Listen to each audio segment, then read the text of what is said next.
Fuck it, do it live. Take one. Stand by.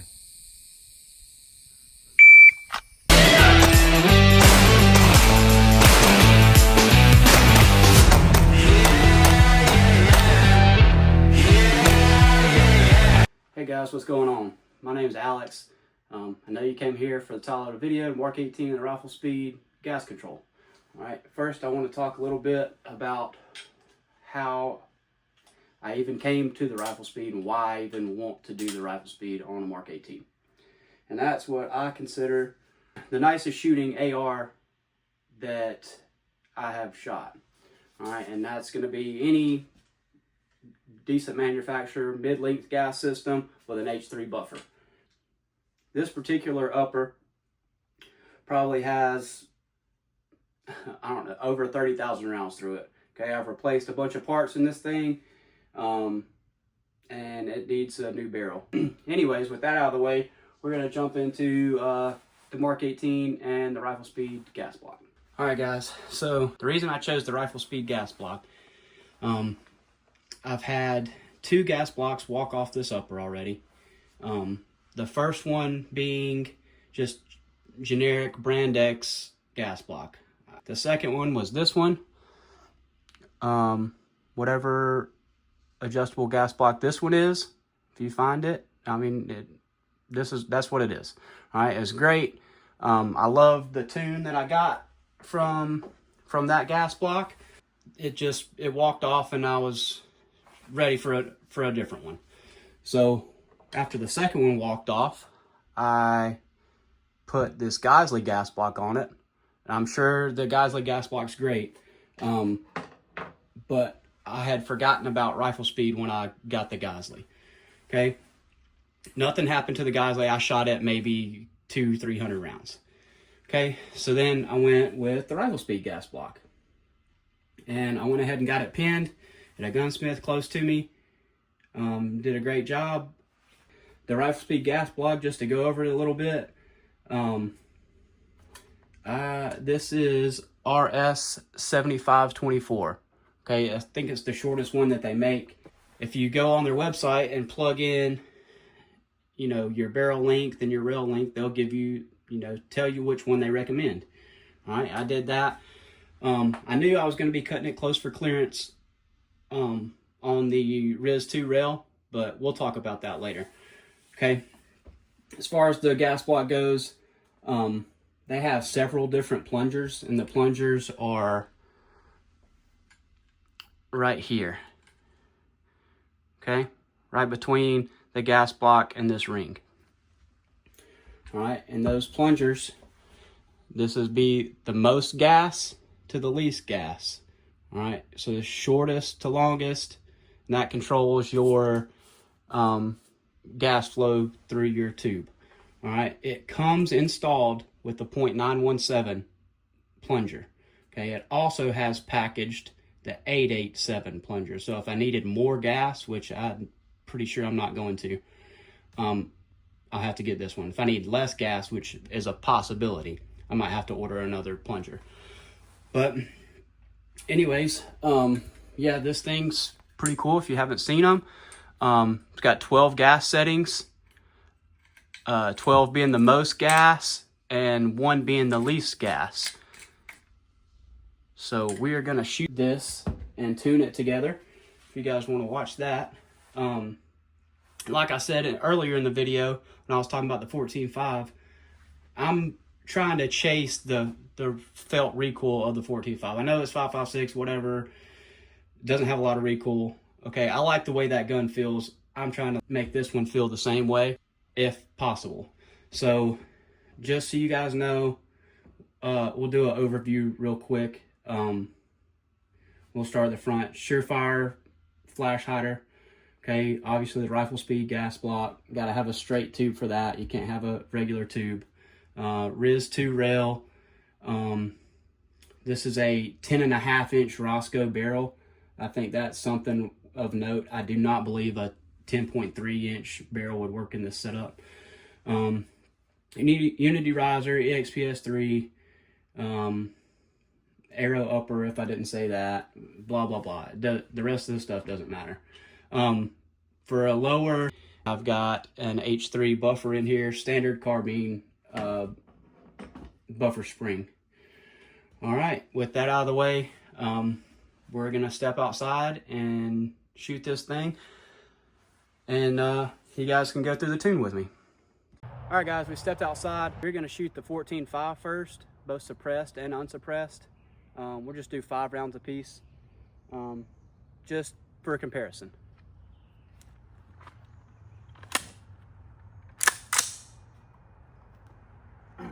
All right, unsuppressed.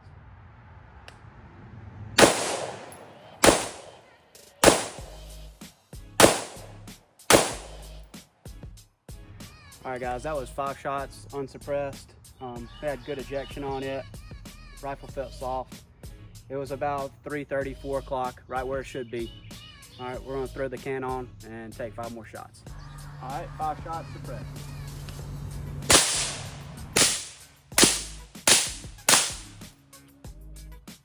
All right, got the 5 shots suppressed. Ejection moved up a little bit. It was probably between 2 and 3 o'clock on that. So that's fine, suppressed without a tune.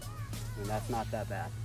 All right, we're gonna move on to the Mark 18 and the Riflespeed. All right, guys, so you can make fun of me. I am wearing a glove to do this, and I am gonna be holding the mag well because I don't have a handguard on it.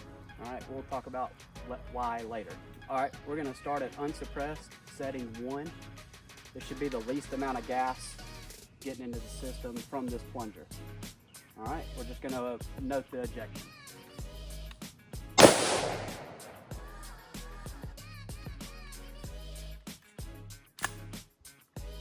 All right, great. On that one, we didn't get any ejection. So we'll load it up and do it again. I am doing this test with empty magazine and a round in the chamber.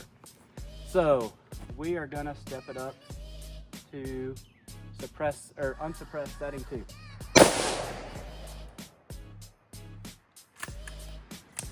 All right, great. We didn't get ejection on that one either. Almost locked the bolt back. All right.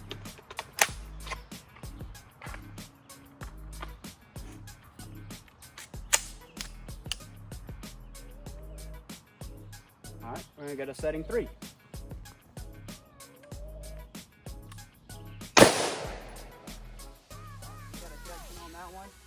That was, we'll say 4 o'clock. That was pretty good, but it didn't lock the bolt back. All right, so we're gonna go to setting 4.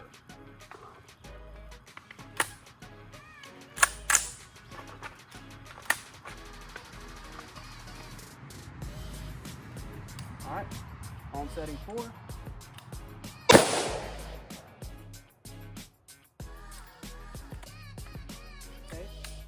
Didn't get ejection on setting 4. Keep going to setting 5.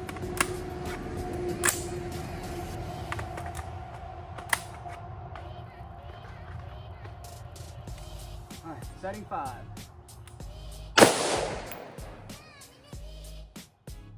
4 o'clock ejection on that, but the bolt didn't lock back.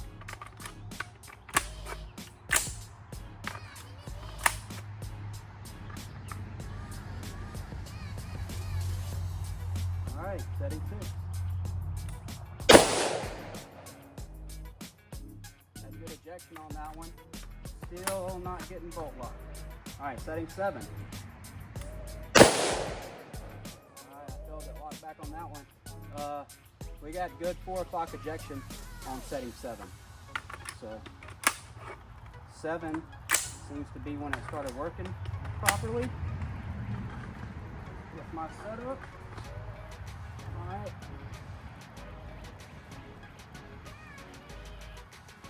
All right. 8.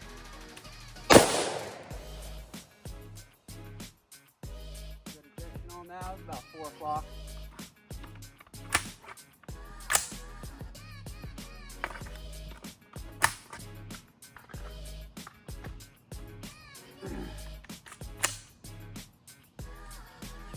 That was 8. I don't know. All right. setting 9. That one was real good.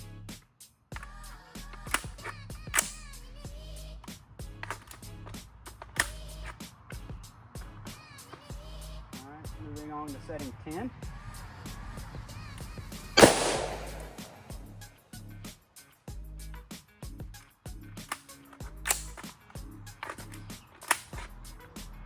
Alright, 10 felt good, had a good 4 o'clock ejection. Alright, 11.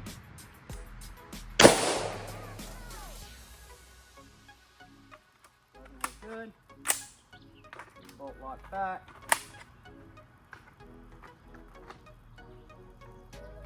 And finally we'll go to 12.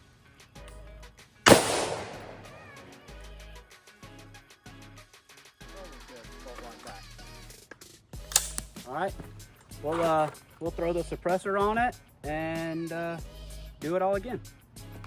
All right, we're back with suppressor. We're gonna start out again on setting 1. Okay, unsuppressed, it didn't start locking the bolt back and getting good ejection until setting 7. So suppressed, it should start sooner. So I'm guessing around 2, 3, 4, something like that should start. All right, same thing, empty mag, round in the chain. This is setting 1. Okay, that felt really soft and didn't lock the bolt back, but got decent ejection.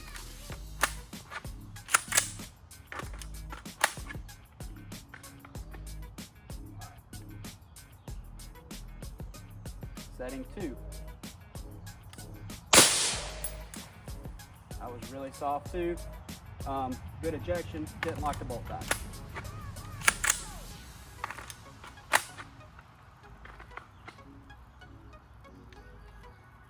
All right, setting 3.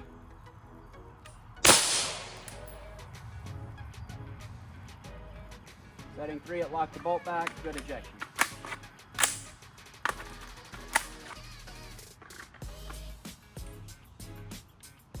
Setting 4.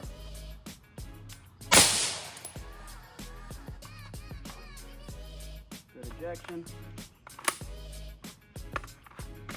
Good ejection on setting 4, lock the bolt back.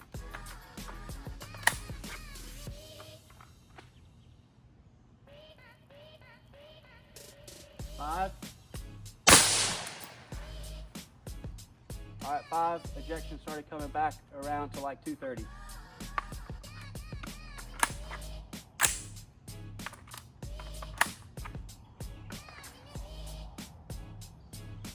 All right, we'll go 6.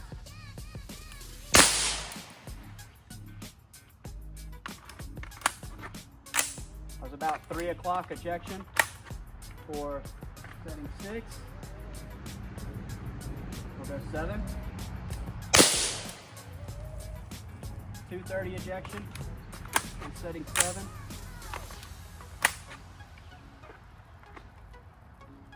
8.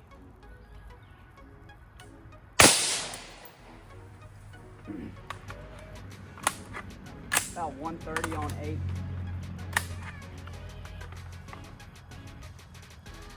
9. 1 o'clock on 9.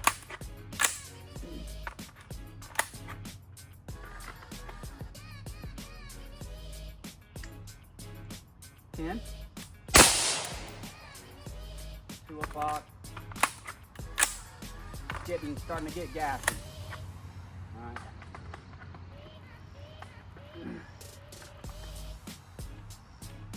Starting to get real gassy in the face. All right, we'll go setting 11. Yeah, about 130 ejection. All right, last one, setting 12. About 130 ejection on setting 12. All right, I am going to go back and look at my notes. Get a little adjust. I think it started running around like 4 or 5 something. I don't know. I'll look at my notes and put a couple rounds through it, and then we'll head back inside and talk about it. Just so you guys know, when I was checking my notes, I leaned over my table, all right, and I just nuked my hand on the suppressor. So yay for me. Make fun of me in the comments for that too. Oh, and also, can't see them, but I got on boots out here because it's wet, so make fun of that too. All right, anyways, the gun started running suppressed, I think around setting 3, like 3 to 8 was pretty good. 10, it started getting really gassy. So I've got, I don't know, like 4 or 5 rounds left in this magazine. We're going to put it on setting 4 and shoot the rest of them and see how that goes.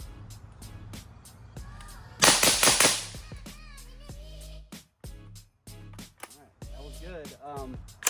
Had about 4 o'clock ejection on those. The gas wasn't too bad back in my face, and it locked the bolt back. So let's go inside and talk about the rest and how it interfaces with the rail and the suppressor.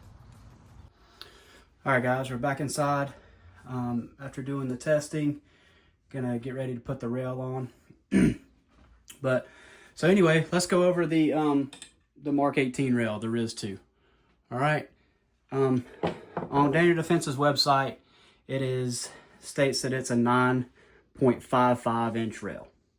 All right, this is recommended for a 9.5 inch rail. If you guys have never put one of these rails on, okay, whenever they tighten down, and I've never noticed this before until the Riflespeed gas block. Whenever you tighten this down around the piece on the barrel nut, all right, this rail, it's very hard to get it centered, all right? And the inside diameter of this is very close to the outside diameter of the gas control, okay? So you clone guys are gonna get really mad at me. I couldn't get it centered, so it was rubbing on my knob a little bit, my control knob. All right, so what I did is just got a Christmas tree bit, or whatever you guys want to call them, step bit. All right, and I drilled out the inside of my rail. All right, and then I went around it with a Dremel and smoothed out all the edges. All right, the inside diameter of this rail is 1 1/4. All right, so 1.25. I used a 1 3/8 step bit and just drilled it out. And as you'll see in a minute, after I get this thing put back together, it works just fine. So I left the rail off during the testing. I did the same thing with my last adjustable gas block, just to make it easier to control. All right, you don't have very much sticking out of the end of the rail to grab onto. So for ease of filming and letting you guys see what was going on, I just left the rail off. All right, I can still definitely adjust the gas block with the rail on. It's just a little bit harder, all right, especially when you get down into the lower settings. All right, so the gas block on setting 12, the controller is all the way out. On setting 1, the controller is all the way in. I'll show you what I'm talking about. All right, if you can see this, we'll go all the way down to setting 1. All right, note how much space is between the collar and the control knob. All right, and then setting 12, all right, pushes it out. Okay, that's just how the plunger works. All right, I think I had it on 4 or 5, whatever. So yeah, that's a problem that I ran into. Wasn't that big of a deal. So we'll get this thing back together and talk about it a little bit more. All right, guys, got this thing back together. I'm still running into a little bit of clearance issues with the rail. I can still take the suppressor off and adjust it, but it's kind of a pain in the ass. So I'm gonna go ahead and put a new rail on it. Probably gonna do the Geisley Mark IV, whatever that rail is. It's a little bit shorter. The internal diameter is a little bit bigger. It's open-ended at the end of the rail instead of this one. You know, the Mark 8, the RIS2 rails closed at the end. Really need something that's open at the end, like this BCM rail. But yeah, it's cool. It does what I want it to do. Got this thing tuned. So yeah, all right, guys. Well, that's the end of the video. Thanks for watching. Hope you guys enjoyed me. I know it was a little boring just tuning the gun and everything, but yeah, I just wanted to give it a try on the Mark 18. Doesn't really work out with the rail, so I'm just going to change that out and keep riding with it. Once I get the rail changed out, I'll shoot it some more and let you know what I think about the Riflespeed gas block. All right, guys, take care. What the fuck? And you can still, all right, adjust it like that. It's not very fun. That was fucking dumb. What the fuck? That's fucking stupid. So I'm just gonna go ahead and change it out. I can still adjust it a little bit, you know. Fucking idiot.